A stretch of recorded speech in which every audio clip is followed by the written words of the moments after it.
सरफराज ना जाने किस बात का बदला ले रहा है दुआ से। उसकी ज़िंदगी ख़राब करके उसे सुकून नहीं मिला था, तभी वो नौशरवां के पास जाता है दुआ का राज फाश करने। जब से उसे पता चलता है कि दुआ वापस आ गई है और दुआ नौशरवां है, ये बात उसे हजम नहीं हो रही थी।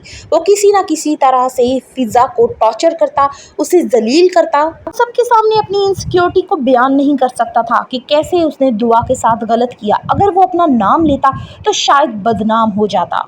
सरफराज दिल ही दिल में सोचता है कि अब मैं ऐसा क्या करूं कि दुआ मेरे से दूर हो जाए। अगर इसने सबको बता दिया या मेरे घर वालों को बता दिया तो मेरी क्या इज्जत रह जाएगी, मैं शायद किसी को फेस करने के भी काबिल ना रहूं। लेकिन उसकी शैतानी दिमाग में एक आइडिया आता है। वो सोचता है कि मैं जाके सारी असलियत दुआ की गजनवी को बता देता हूँ कि क्यों मैं इसके खिलाफ हुआ हूँ। हमारी शादी की पहली ही रात ये किसी लड़के के साथ भाग गई थी। वो बहुत ज्यादा खुश होता है कि दुआ अब एक दफा फिर रुस्वा हो जाएगी। दुआ जब उसे मिलने के लिए आती है तो उसे कहती है कि तुमने जो कुछ मेरे साथ किया है, तुम क्या चाहते हो कि मैं तुम्हारे घर वालों को बता दूं सारे? हो सकता है तुम्हारी बहन को तलाक ही हो जाए।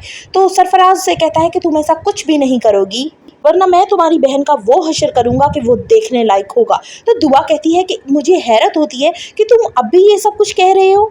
दुआ कहेगी कि अगर मैं तुम्हारी असलियत गजनवी को बता दूं तो तुम जानते ही नहीं कि वो तुम्हारा क्या हशर करेगा। दुआ के जाने के बाद सरफराज बहुत ही ज़्यादा हिम्मत इकट्ठी करके गजनवी के कमरे में चला जाता है। गजनवी बैठा कुछ काम कर रहा होता है। उसकी इजाज़त लेके जब वो अंदर जाता है तो उससे कहता है कि मैं आपसे एक राज शेयर करना चाहता हूँ। आप जानते होंगे कि मैं दुआ को मिलना पसंद नहीं करता, लेकिन आप ये वजह नहीं जानते कि मैं उसे क्यों मिलना पसंद नहीं करता। तो गजनवी कहेगा कि हाँ, मुझे बताओ क्या बात है। सरफराज कहेगा कि आप दुआ को बहुत ज़्यादा नेक और शरीफ समझते हैं और वो मेरी साली भी है, मैं इस बात का इतराफ़ करता हूँ, लेकिन आप ये नहीं जानते कि हमारी शादी की पहली ही रात वो किसी लड़के के साथ भाग गई थी। सरफराज उसको सारा बयान करने लगता है कि कैसे ये पुलिस स्टेशन से पकड़ी गई थी, फिर उसके बाद ये घर गई थी तो घर वालों ने इसे धक्के देके वहाँ से निकाल दिया था। उसके बाद ना जाने ये कहाँ गई, कोई इसका अता पता नहीं था। लगता है आपको इसने प्यार के अपने झांसे में फंसाया है, लेकिन ये अच्छी लड़की नहीं है।